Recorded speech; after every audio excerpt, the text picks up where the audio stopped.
Last week we talked about breathing to room, and we looked at this picture. And for some of you, you came and you said, you know what, that sparked you to clean your closet. And I'm like, that's great, but that's not what the picture was intended for, was it? Right?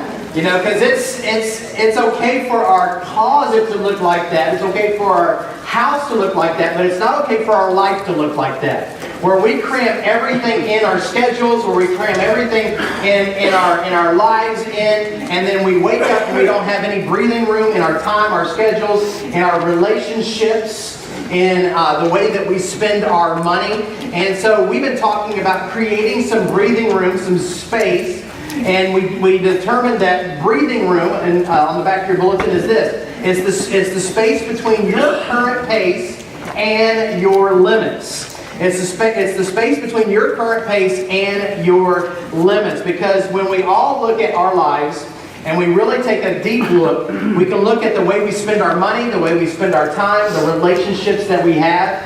And when there's no margin, no breathing room, then our anxiety rises, our relationships suffer, our finances suffer. And we talked about how life is better with some breathing room, right? And when we look at our lives, a lot of times when we don't have breathing room, we look and we try to put a blame to it, like, well, this happened or that happened. And when we stop and we evaluate it, that God actually created us to breathe, to just pause, to have some space. And when God had the opportunity, we talked about this last week, with creating a brand new society when the children of Israel were in Egypt in slavery. And he says, I want to create a new system, a new society. And he created the top 10 commandments. Many of you guys know the 10 commandments. And in that, one of the top 10 was that thou shalt take a day off, right? The Sabbath day. And, God designed us to function with some breathing room, with some space. With life, to understand that when we have space, we can truly, fully devote our life to what really matters. And so today we're going to talk about our time. We're going to talk about our schedule, because my tendency, and I bet you it's your tendency, is to keep adding stuff into your schedule without removing anything from it. Now, I don't know about you, but I always have a bad problem with that. And because of that, I become overwhelmed, I become overworked, and I really don't enjoy life. There's been moments over this last year where I looked at my schedule, and I looked at my pace, and I looked at my time, and I'm like, you know what, I really don't enjoy toting my kids everywhere. I don't enjoy all these things that I've added in, and I just want to be home. I want to spend time with my family. And you know, to ask this question, how do you know when you've crammed too much in your schedule? How do you know that? Well, here's a couple things that I kind of wrote down. You know that when you put too much in your schedule, you ask questions like, what time did that start again? Right? And then you say, well, I'm going to be 15 minutes late, right? And then you may say, well, can you save me a seat, right? And so those are moments where you realize I put too much in my schedule. Or maybe you're thinking, you know, when you're at home, when you're at work, you think about going home, and then when you're at home, you think about the work, right? And so that's when you know that you probably put too much time, crammed too much in. Or maybe you're constantly driving fast to get to your appointments. Maybe you go through the fast food, you're eating in the car, you're just go, go, go, go, go. And then you may ask yourself, and I've asked myself this many times, is that why in the world did I commit myself to that? Holly and I, we always have that conversation of why do I keep committing myself to things? Why do I keep putting things in my schedule when I don't take anything out of it? And so when God has created us with some breathing room, and so today I want to talk about how do we solve this problem with our schedules, right? And how to approach this, because I believe that this message will ultimately begin to change your life, because here's what it is. Your time is your life. You realize that? That where your time goes is there your life follows. And so as your schedule goes, your life goes as well. And so today we're going to look at Psalm chapter 90, and you can turn there in your scripture. Psalm 90, and most of you think David wrote most of the Psalms, but actually in this Psalm, Moses wrote this Psalm. And I want to share with you why you should really pay attention to Psalm 90 here of Moses' time. And some of you are like, well, what is Moses and time? What makes him the expert at time? I don't know if he's the expert, but Moses lived to be about 120 years old. Now, that's pretty old, right? And what's interesting is when you look at the 120 years of when Moses lived, and you can break it down into kind of four segments of his life. You know, remember Moses put in the basket, floated down the Nile. He was kind of adopted into the Pharaoh's house. That was stage one of his life, where he's living in Pharaoh's house. He has the brand name clothes, the brand name sandals, right? And all the nice chariots, whatever he wants. A life of ease until something happened to one of the Hebrews, and he got upset and killed an Egyptian, and he fled. That was stage one. Stage two was when he was, as he fled, he was living a life as a shepherd. Now, I don't know about you, but that's a slow-paced life. You know what a shepherd does? And we're not really familiar with shepherds because we live in modern culture here. But, you know, a shepherd would have a bunch of sheep, and in the morning he would take his sheep out in the pasture, and he would find a rock to sit on or lean against, and he would just sit there. And he would watch the sheep as the sun goes like this, all the way down, and then he would gather his sheep and he would take them back to the pen, and guess what? He would go do that again, day in and day out. Really a slow-paced life. You could probably look and think and all of these different things, but you know, you think from stage one, being in Pharaoh, he's whatever he said, he got. Stage two, he's just there. He's watching the sheep being born. He's watching the sheep die. He's thinking, all right, I'm going to die one day. And then all of a sudden, God speaks to him, and it moves him into stage three of his life. And in stage three of his life, God tells him to go back to Egypt and to meet Pharaoh, where he was adopted into the royalty first. And we know the popular saying, "Let my people go," right? And so Pharaoh said no, and God brought, the blood river and all of the different aspects there of that. And so God says, I want you to be my mouthpiece. And so, and as God is talking to Moses, and Moses is going to Egypt and realizing that this is not going to be an easy task, Moses even questioned, why am I doing this? I can't speak well. I'm not very equipped for this. But God says, I'm going to be your mouthpiece. I'm going to go before you. And so all of a sudden, he's in an opportunity of the biggest event in history, where he has the showdown with Pharaoh. And as he has that showdown with Pharaoh, he lets the people go. Then Pharaoh changes his mind. Red Sea opens up, closes down. Now he's in the wilderness, stage 4. And he's in the wilderness going to the promised land. Who knows? It's land of Canaan, promised land. He didn't know that. But they're traveling in the wilderness for 40 years. Now, I don't know about you. I didn't even like the 40 years in the shepherd, right? I mean, could you imagine 40 years of 1 million plus people trekking through the desert? They start complaining. God says, I don't like you complaining, right? I don't like you grumbling. I don't like you mumbling. So God says that this generation will not see the promised land. So they wander in circles in the wilderness. Now, I don't know about you, but Moses has a lot of time to think, a lot of time to pray, a lot of time to just contemplate life, as we're about to see in Psalm 90 here. And so he's going through the wilderness here, and all of a sudden, here we are at the edge of the promised land. And what's interesting to me is they get to the edge of the promised land, and Moses is ready to go in, and God says, you can't go in. Now, I don't know about you, but that seems pretty harsh, doesn't it?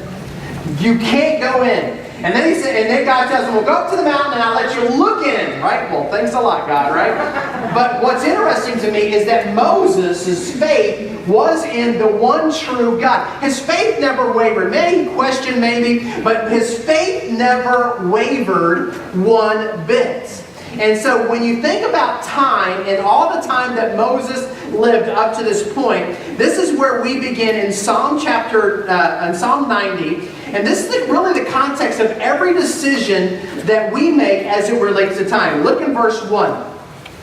It says, Lord, you have been our dwelling place in all generations. Before the mountains were brought forth, or ever you had formed the earth and the world, and I love this phrase, from everlasting to everlasting, you are God. Remember a couple weeks ago I brought that big long rope out from everlasting to everlasting, and that little blue section, if you remember a couple weeks ago, that little blue section is where we are. That little blue section is where Moses was, right? And then in verse 3 it says, you return man to dust, return, O children of men. Essentially, God, you control the beginning, you control the end, right? God has something to say about the length of our lives. God has something to say about the input of the days that we live today. And so when you stop and you look about life in general, if you were diagnosed with a terminal disease, our natural inclination will be like, God, don't take me, but God, save me, right? I want my days to be long. But then we realize as we dive through this, that our days are in the Lord's hands. That no matter what we do, no matter how hard we try, God controls all of that, right? And so, and then it continues on in verse 4. He says, for 1,000 years, and I love this, in your sight are but yesterday, when it is past, or as a watch in the night. Now, a watch in the night is like 3 to 4 hours here. So in other words, Moses is saying, God, I know how I keep saying that time keeps flying by year after year. Where did those 10 years go, right? And so what's essentially saying, God, I know that you say that 1,000 years is like 3 hours. Now, I don't know about you, but that's pretty staggering to me. Because when I look at my life, I think my life really matters. I think the section of what I'm living here matters to God. And it does, but God is saying 1,000 years is like 3 hours. Because God is everlasting to everlasting. And so when we really understand this whole idea of that, then we'll really begin to truly look at the way that we spend our time, the way that we put things into our schedule, and we'll begin to truly live for what matters most. And it's God and what He has for our lives. He continues on in verse 5. He says, you sweep them away as with the flood, right? Like a dream. It's almost like a baby being born. You ever hold a baby? Oh, the life that they have ahead of them, right? But it's almost like the people that we remember. I remember my grandfather passing away. I don't know how many years ago. Mom, how many years ago was that? 15. 15 years ago. He's like a dream. Like, I remember him, but I don't, right? This is what he's saying here. And then he says, like a grass that is renewed in the morning, right? So this whole idea is that, your whole life is ahead of you. But what's going to happen? It's like a new grass in the morning. Here's what it says. In the morning it flourishes and is renewed in verse 6. And in the evening it fades and it withers. So essentially he's saying, God, from your perspective, my maybe 60, 70, 80, for Moses 120 years, it's not what I thought it would be.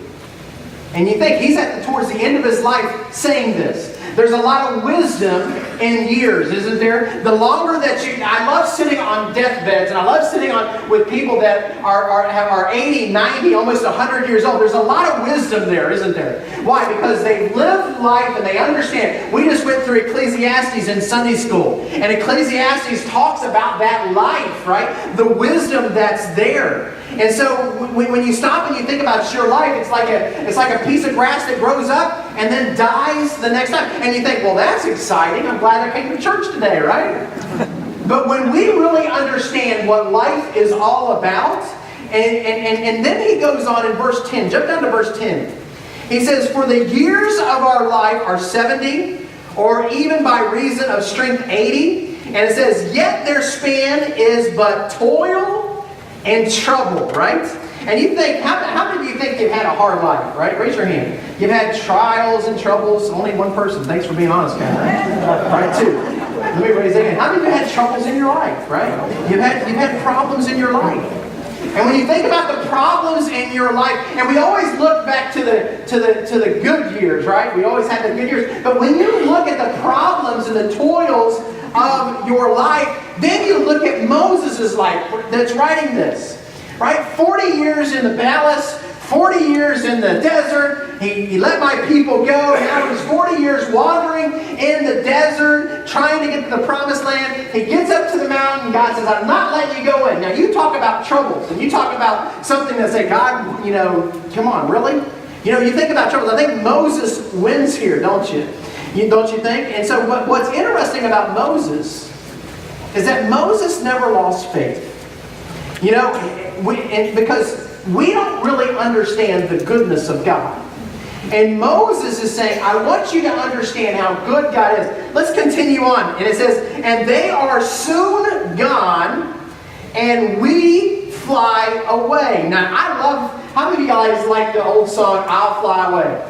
I'll fly away, oh Lord, right? They'll soon be gone, right? And so here's the point. The point is that as our time passes, as our life passes quickly, he continues on in verse 11.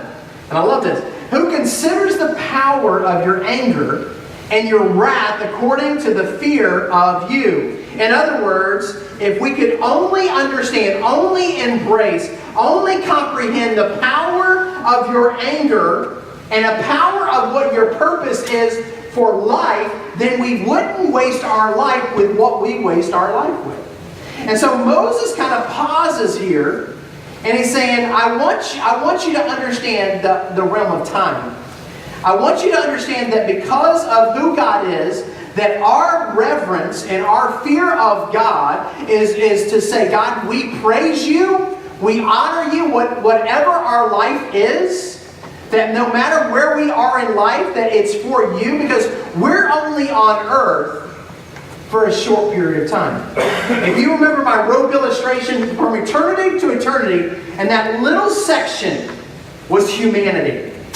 And when you look at from Adam to when Christ returns, right, or to when we are, when we truly understand how time is precious, then we would give God the glory that's due. That we would rethink how we live this precious gift that God has given us with this limited time. Because Moses is the person that's bringing us back to remember, to think, to evaluate all of this in the context of life. Context of life is Moses saying from eternity to eternity. Now, every now and then we have to pause about life, don't we? I know that you, just like me, there's moments, there's seasons of our life where we go, and then there's seasons where we just have to say, okay, I'm tired of going, and you have to pause.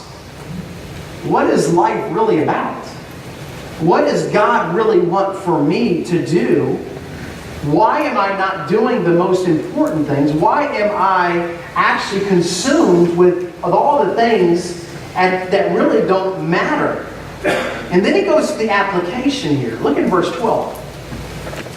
In verse 12 he says, so teach us to number our days, that we may get a heart of wisdom.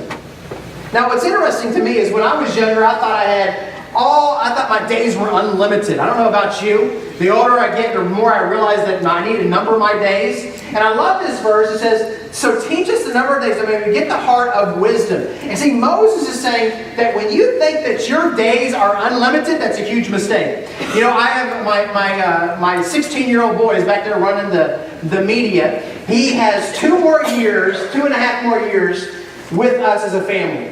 4 years ago when he entered high school, we began to realize, wow, this time has flown. That the next 4 years we need to plan this, because we are numbering our days. Because at some point he's going to go off to his life. He's going to do whatever God has for him. And so when we begin to realize that we need to number our days, that there's wisdom there. You know, and we do this all the time. Ladies, you do this. If you ever had a wedding day, when the guy knelt down and said, "Will you marry me?" right? And you said yes, then you set a date.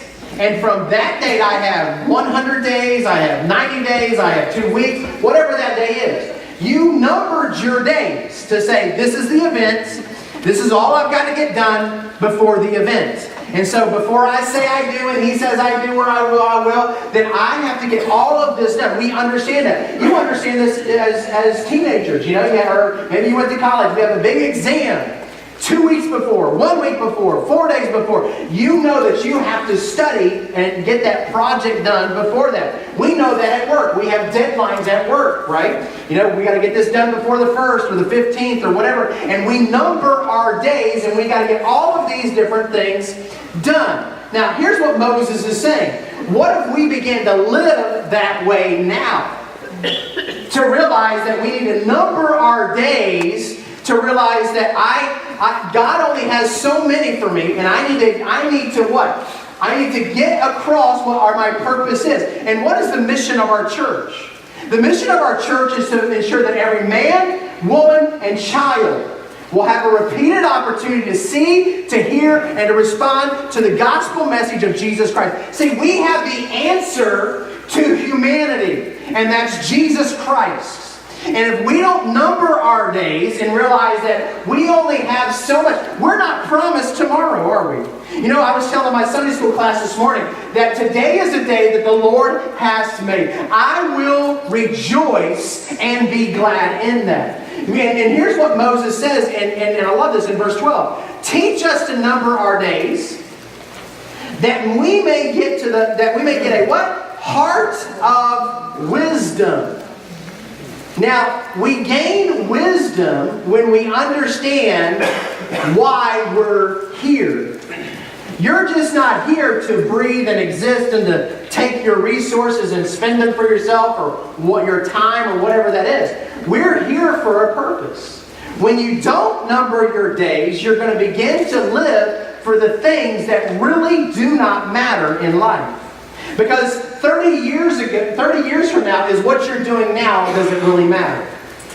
100 years from now is what you're doing doesn't really matter. You know, and here's what God is teaching Moses, that our time here on earth is limited. So therefore I need to limit what I put into my time or my schedule. And it takes wisdom, right? You know, I've sat with many people that are on the edge of death. And there's wisdom there. And Moses is saying, I'm giving you a heads up.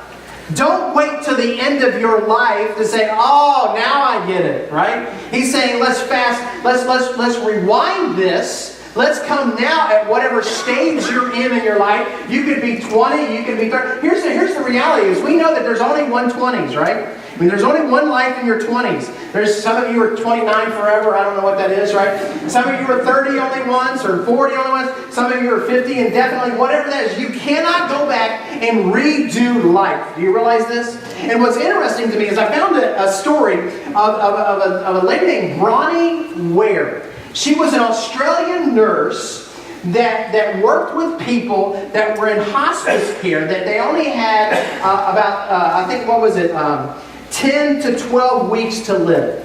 That was her passion, that was her desire. And as she began to work with the hospice people that knew that death was imminent, that they had 10 to 12 weeks to live, that she began to ask them questions. And she began to say, well, do you have any regrets? And if you do, what are they? And what's interesting, as she began to just do this in caring for them, she began to track this because there was a couple things that people kept saying over and over and over again. And there was 2 regrets that she had to just constantly just came to the top. And here's what the second one was. I'll tell you the first one in a moment. The people would say, I wish I hadn't worked so hard. I wish I wouldn't have worked so hard. And here's her statement.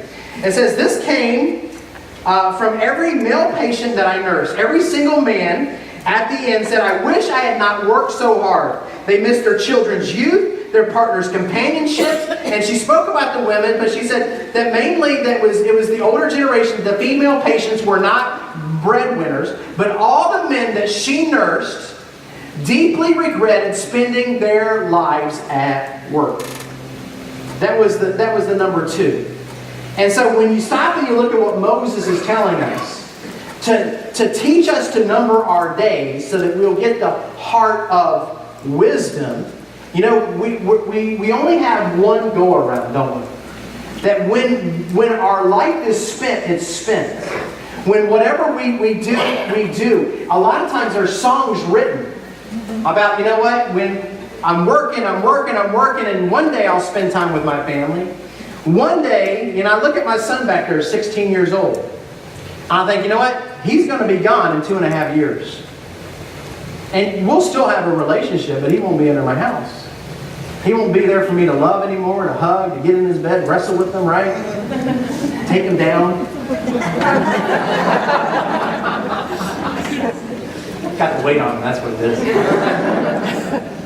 But there's only one, isn't there? And so when Moses says, number your days till you get to the heart of wisdom, I think here's where the wisdom that we're confronted with. The number one reason that she said, it says here, I wish I had the courage, and this just stunned me. I wish I had the courage to live a life true to myself, not the life others expected of me.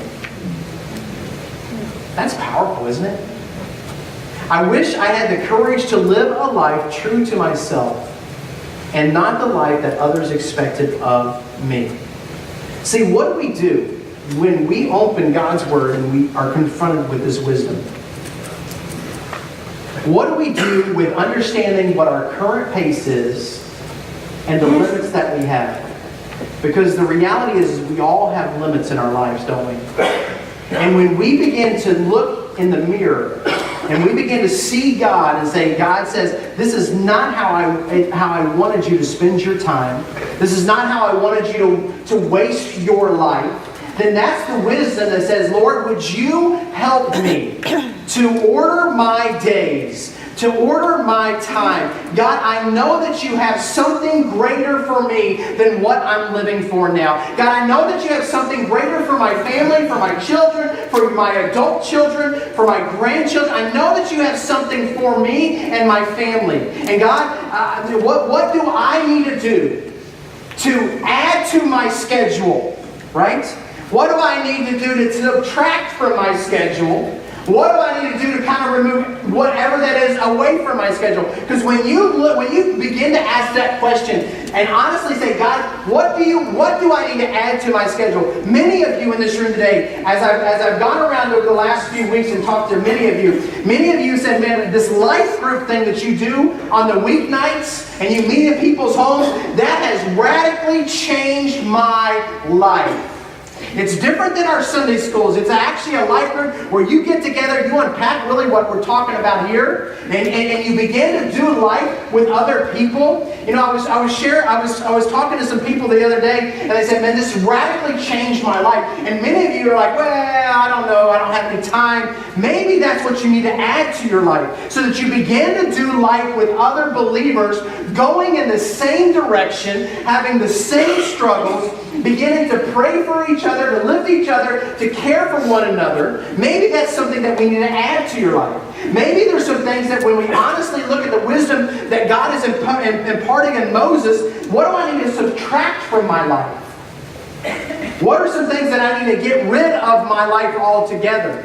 And I don't know what it is. Maybe it's some friends that you hang around. Maybe it's your plans for the weekend. I don't know what that is. Maybe it's you watching too much TV or on too much social media or on the computer. I don't know what that is. But when we honestly stop and evaluate, say, God, what do I need to subtract? And then ask that question, what do I need to completely remove from my life? Because when we look at this wisdom of how we spend our time, to number our days, that we realize that our time is limited. And that what we put into our time needs to be intentional. And here's the big thought. If we allow this big perspective that God is giving to us and trickle down into our daily schedules, into what we do on the weekend, into the conversations that we have that are intentional, into the friends that we have, and the friends that we probably need to get rid of.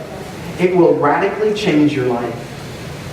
And I always go back to that verse 12. When you begin to live your life and you begin to number them, you'll gain the heart of wisdom.